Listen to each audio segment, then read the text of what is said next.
ಹೊಸ ರೆಸಿಪಿ ಮಾಡಿದ್ದಾರಪ್ಪ. ಏನಪ್ಪ ಅಂದರೆ ಪಲಾವ್ ಮಾಡ್ಲಿಕ್ಕತ್ತಾರ.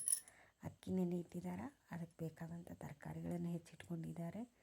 ಮತ್ತು ಅದಕ್ಕೆ ಬಾದಾಮಿ, ಗೋಡಂಬಿ ಹೆಚ್ಚಿಟ್ಕೊಂಡಾರ. ಇಲ್ಲಿ ಒಗ್ಗರಣೆಗೆ ಸ್ವಲ್ಪ ಒಳ್ಳೆಣ್ಣೆ ಹಾಕಿದ್ದಾರೆ. ಒಳ್ಳೆಣ್ಣೆ ಹಾಕಿದ್ಮೇಲೆ ಸ್ವಲ್ಪ ತುಪ್ಪ ಹಾಕ್ಯಾರ. ತುಪ್ಪ ಹಾಕಿದ ಮ್ಯಾಲೆ ಶೇಂಗಾ ಹಾಕ್ಯಾರ. ಶೇಂಗಾ ಹಾಕಿದ್ಮೇಲೆ ಸಾಜೀರಿಗೆ ಹಾಕ್ಯಾರ. ಸಾಜೀರಿಗೆ ಹಾಕೋತನ ಮಾತಾಡ್ಕೋತ ಇಲ್ಲ, ಇದನ್ನು ಹಾಕಿದ್ರೆ ಟೇಸ್ಟ್ ಆಕತಿ, ಹಂಗೆ ಹಿಂಗೆ ಅನ್ಲಿಕತ್ತಿಲ್ಲ. ಅದು ಹಾಕ್ಕೋತ ಏನು ಮಾಡಿಲ್ಲಪ್ಪ ಅಂತಂದ್ರೆ ಅದಕ್ಕೆ ಏನು ಹಾಕಕತ್ಲು, ಅದಕ್ಕೆ ಗೋಡಂಬಿ ಆಮೇಲೆ ಬಾದಾಮಿ ಹಾಕಿ ಕೈಯಾಡ್ಸ್ಲಿಕತ್ತಾಳ್ರಿ. ಅಂದ್ರೆ ಅದೆಲ್ಲ ಕಡೆಗೂ ಹೋಗಲಿ ಪಸರಿಸ್ಲಿ ಅಂಥೇಳಿ ಹಾಕ್ಲಿಕತ್ತಾಳ್ರಿ. ಅದು ಹಾಕಿದ ಮ್ಯಾಲೆ ಏನು ಹಾಕಿಲ್ಲಪ್ಪ ಅಂತಂದ್ರೆ, ಅದು ಹಾಕಿದ ಮ್ಯಾಲೆ ಅಂತಂಗೆ ಸ್ವಲ್ಪ ಕೈಯಾಡ್ಸ್ಲಿಕತ್ತಾಳ್ರಿ. ಕೈಯಾಡ್ಸ್ಕೋತ ಕರಿಬೇವು ಅವು ಚಟಾಪಟ ಅನ್ನಕತ್ತಾವ್ರಿ. ಕರಿಬೇವು ಚಟಾಪಟ ಅನ್ನಕತ್ತಾವ್ರಿ. ಚಟಾಪಟ ಆದಮೇಲೆ ಮೆಣ್ಸಿನ್ಕಾಯಿ ಹಾಕ್ಯಾಳ್ರಿ. ಮೆಣ್ಸಿನ್ಕಾಯಿ ಹಾಕಿದ ಮ್ಯಾಲೆ ಏನು ಹಾಕಿದ್ಲಪ್ಪ ಅಂತಂದ್ರೆ, ಅವು ಸ್ವಲ್ಪ ಕೆಂಪಾಗೋವರೆಗೂ ಹುರಿಲಿಕತ್ತಾಳ್ರಿ. ಒಂದೊಂದು ಹಾಕಕತ್ತಾಳಲ್ಲ. ಸ್ವಲ್ಪ ಮೆಣ್ಸಿನ್ಕಾಯಿ ಸ್ವಲ್ಪ ಕೆಂಪಗಾದ್ಮೇಲೆ ಅದಕ್ಕೆ ಕೊತ್ತಂಬರಿ ಹಾಕ್ಲಿಕತ್ತಾಳ್ರಿ. ಕೊತ್ತಂಬರಿ ಹಾಕಿದ ಮ್ಯಾಲೆ ಆಮೇಲೆ ಶುಂಠಿ ಬೆಳ್ಳುಳ್ಳಿ ಪೇಸ್ಟ್ ಹಾಕ್ಲಿಕತ್ತಾಳ್ರಿ. ಅದು ಹಾಕಿದ ಮ್ಯಾಲೆ ಈರುಳ್ಳಿ ನೋಡ್ರಿ ಎಷ್ಟು ಚಂದ ಹಾಕ್ಲಿಕತ್ತಾಳಕ್ಕಿ. ಅದಾದ ಮ್ಯಾಲೆ ಗಜ್ರಿ ಹಾಕ್ಲಿಕತ್ತಾಳ್ರಿ. ಗಜ್ರಿ ಹಾಕಿದ ಮ್ಯಾಲೆ ಆಲೂಗಡ್ಡೆ ಹಾಕ್ಲಿಕತ್ತಾಳ್ರಿ. ಬೀನ್ಸ್ ಹಾಕ್ಲಿಕತ್ತಾಳ ನೋಡ್ರಿ. ಇವಿಷ್ಟು ತರಕಾರಿಗಳನ್ನು ಒಂದೊಂದು ಹಾಕಾಕತ್ತಾಳ್ರಿ. ಅವೆಲ್ಲವೂ ಸ್ವಲ್ಪ ಕೈಯಾಡಲಿ ನೀರೊಳಗೆ ಅಂಥೇಳಿ ಕೈಯಾಡ್ಸ್ಲಿಕತ್ತಾಳ್ರಿ. ಅದು ಸ್ವಲ್ಪ ಕೈಯಾಡ್ಕೊತ ಟೇಸ್ಟಿ ಚೆನ್ನಾಗಿ ಬರ್ತೈತಿ ಅಂಥೇಳಿ ಆಕಿ ವಿಚಾರ ರೀ. ಅದು ನಿಧಾನವಾಗಿ ಮಾಡ್ಬೇಕು ರೀ, ಜೋರು ಗ್ಯಾಸ್ ಇಟ್ಟು ಮಾಡಂಗಿಲ್ಲ ರೀ. ಸಣ್ಣ ಉರಿ ಒಳಗೆ ಅದನ್ನ ಏನು ಮಾಡಬೇಕು, ಬೇಯಿಸ್ಬೇಕು ರೀ. ಒಂದು ಸ್ವಲ್ಪ ಕೆಂಪಾಗಬೇಕು ಈರುಳ್ಳಿ ಹೆಂಗೆ ಕೆಂಪಾಗುತ್ತಲ್ಲ ಹಂಗೆ ಅದ್ರ ಟೇಸ್ಟೇ ಬೇರೆ ಆಗ್ಬಿಡ್ತೈತೆ ರೀ. ಆ ಟೇಸ್ಟ್ ನೋಡ್ಬೇಕಂದ್ರೆ ಭಾಳ ಟೇಸ್ಟಿ ಇರ್ತದೆ.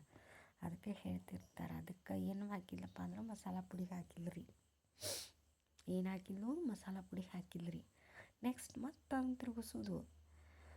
ಒಟ್ಟು ಕೈ ರೆಸ್ಟ್ಲೆಸ್ ರೀ. ಅದು ಪಲಾವ್ ಮಾಡುವಾಗ ಕೈ ರೆಸ್ಟ್ಲೆಸ್ ಆಗ್ಬಿಡ್ತೈತೆ ರೀ. ಆ ಚಮಚ ಹಾಕ್ಯಾಡ್ರಿ. ಚಮಚೆ ಹಾಕಿ ಕೈಯಾಡ್ಸಿಲ್ಲ, ಅದೆಲ್ಲ ಕಡೆಗೂ ಸವರಲಿ ಅಂಥೇಳಿ, ಎಲ್ಲ ಕಡೆಗೂ ಹೋಗಲಿ ಅಂಥೇಳಿ ಅದನ್ನು ಏನು ಮಾಡಿಲ್ಲ, ಮಸಾಲ ಪುಡಿ ಹಾಕಿಲ್ಲ. ಮಸಾಲ ಪುಡಿ ಹಾಕಿದ ಮ್ಯಾಲೆ ಏನು ಮಾಡಾಕತ್ಲಪ್ಪ ಅಂತಂದ್ರೆ, ಅದನ್ನು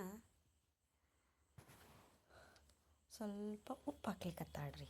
ಏನು ಹಾಕ್ಲಿಕತ್ತಾಳ, ಉಪ್ಪು ಹಾಕ್ಲಿಕತ್ತಾಳ್ರಿ. ಅಂದ್ರೆ ಅದಕ್ಕೊಂದು ಸ್ವಲ್ಪ ಉಪ್ಪು ಖಾರ ಇರೋದ್ರನ್ನ ಚಂದ ಅಲ್ರಿ, ರುಚಿ ಕೊಡ್ತದಲ್ರಿ. ಹಾಗಾಗಿ ಉಪ್ಪು ಹಾಕ್ಲಿಕತ್ತಾಳ್ರಿ.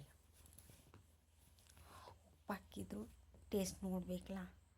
ಹಂಗಾಗಿ ಅದಕ್ಕೆ ಈಗ ಅಕ್ಕಿ ಎಷ್ಟು ತೊಗೊಂಡಿರ್ತಾಳೆ ಅದ್ರ ಡಬಲ್ ನೀರು ತೊಗೋಬೇಕ್ರಿ ಅಕ್ಕಿ. ತಿಳಿತ್ರಿ. ಈಗ ನೆಕ್ಸ್ಟ್ ಅಕ್ಕಿ ಏನು ಮಾಡ್ತಾಳೆ ಅಂತಂದ್ರೆ ಅದನ್ನೆಲ್ಲ ಕೈಯಾಡ್ಸ್ಕೋತ ಒಂದು 2 ನಿಮಿಷ ಅದ್ರಾಗ ಕೈಯಾಡಿಸ್ತಾಳ್ರಿ. ಅಂದ್ರೆ ಕೈಯಾಡಿಸಿದಾದ್ಮೇಲೆ ಪಲಾವ್ ಎಲೆ ಹಾಕಾಕತ್ತಾಳೆ ನೋಡ್ರಲ್ಲಿ. ಪಲಾವ್ ಎಲೆ ಚೆನ್ನಾಗಿ ಆಗ್ತೈತೆ ರೀ. ಘಮ್ ಅಂತ ವಾಸನೆ ಬರ್ಲಿಕ್ಕತ್ತದ್ರಿ. ಅದು ನೀವೆಲ್ಲ ಹೋದ್ರೆ ಅದ್ರ ಸ್ಮೆಲ್ಲ ಭಾಳ ಚಲೋ ಇರ್ತದೆ ರೀ. ಅದನ್ನು ಟೇಸ್ಟಿ ರೀ ಅದ್ರದ್ದು. ನಾವೇನು ಮಾಡ್ತೀವಿ ಅಂದ್ರೆ ಮೊದಲು ಅದು ಬೇಕೇ ರೀ ಪಲಾವ್ದೆಲೆ. ಅದಾದ್ಮೇಲೆ ಅದನ್ನ ಏನು ಮಾಡಿಲ್ಲಕ್ಕೆ ಕೈಯಾಡಿಸಿಲ್ಲ. ಮತ್ತು ಪಲಾವ್ ಹಾಕಿದ್ಮೇಲೆ ಕೈಯಾಡಿಸಿಲ್ಲ. ಅದಾದಮೇಲೆ ಅಕ್ಕಿ ಹಾಕಿದ್ರಿ. ಒಂದು ಅಕ್ಕಿ ತೊಗೊಂಡಿದ್ರಿ. ಅದನ್ನು ಏನು ಮಾಡಿಲ್ಲಕ್ಕಿ ನೀರು ಬಸ್ಕೊಂಡು ಅದಕ್ಕೆ ಹಾಕಿಲ್ರಿ. ಅಕ್ಕಿ ಹಾಕಿಲ್ಲ. ಅಕ್ಕಿ ಹಾಕಿ ಅದನ್ನ ಏನು ಮಾಡಿದ್ಲು, ತಿರ್ಗಿಸ್ತಾಳೆ ನೋಡ್ರಿ. ಇನ್ನು ಕೈಯಾಡಿಸ್ತಾಳೆ ಅದ್ರೊಳಗೆ. ಎಷ್ಟು ಚಂದ ಕೈಯಾಡಿಸ್ತಾಳೆ ನೋಡ್ರಿ ಅಕ್ಕಿ. ಗಡಬಡ ಅಂತ ಕೈಯಾಡ್ತಾಳೆ ನೋಡ್ರಲ್ಲಿ. ಎಷ್ಟು ಚಂದ ಕೈಯಾಡಿಸ್ಲಿಕ್ಕತ್ತಾಳೆ ಅಕ್ಕಿ. ಅಷ್ಟು ಚಂದ ಕೈಯಾಡಿಸ್ಬೇಕು ರೀ. ಕೈಯಾಡಿಸ್ಕೋತ ಕುಂದ್ರಬೇಕು ಒಂದು 2 ನಿಮಿಷ. ಈಗ ಒಂದು ಅಕ್ಕಿ ತೊಗೊಂಡಿವಿ ಅಂದ್ರೆ ಅದ್ರ ಎರಡು ಪಟ್ಟು ನೀರು ತೊಗೋಬೇಕು ರೀ. ಒಂದು ಅಕ್ಕಿ ತೊಗೊಂಡಿನಿ ಅಂದ್ರೆ 2 ಲೋಟ ನೀರು ತೊಗೋಬೇಕು. ಗೊತ್ತಾಯ್ತು ರೀ. ಈಗ ಅಕ್ಕಿ ಅದೇನು ಮಾಡಿದ್ವು ಅದೆಲ್ಲ ಅದನ್ನ ಕೈಯಾಡಿಸ್ಲಿಕ್ಕತ್ತಾಳ್ರಿ. ಹಂಗೆ ಇಟ್ಟಾಳೆ. ಈಗ ಒಂದು ಕಡೆ ಈಗ ನೀರು ಒಂದು ಸರಿ ಮಾಡ್ಕೋಬೇಕಲ್ರಿ ಅಕ್ಕಿ. ಅದಕ್ಕೆ ನೀರು ತುಂಬ್ಕೊಂಬರ್ಲಿಕ್ಕಂತ ಅಲ್ಲಿ ಹೋಗ್ಯಾಡ್ರಿ. ನೀರು ತೊಗೊಂಬರ್ತಾಳೆ. ಈಗ ತೊಗೊಂಬಂದು ಒಂದು ಅಕ್ಕಿಗೆ 2 ನೀರು ಹಾಕ್ತಾಳೆ. ಹಾಕ್ಲಿಕತ್ತಾಳ ನೋಡ್ರಿ ನೀರು. ಒಂದು ಅಕ್ಕಿಗೆ 2 ಕಪ್ ನೀರು ಹಾಕ್ಬೇಕು.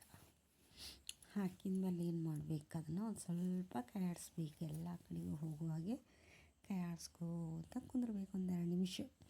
ಅಂದ್ರೆ ಅದು ಕುದಿಯುವಂಥ ಟೈಮ್ನೊಳಗರಾಗಲಿ ಒಟ್ಟು ಅದ್ರ ಟೇಸ್ಟ್ ನೋಡಬೇಕಲ್ಲ, ಉಪ್ಪು ಹುಳಿ ಖಾರ ಆಗಿದೆಯೋ ಇಲ್ಲ ಅಂತೇಳಿ ಟೇಸ್ಟ್ ನೋಡ್ಲಿಕತ್ತಾಳ್ರಿ.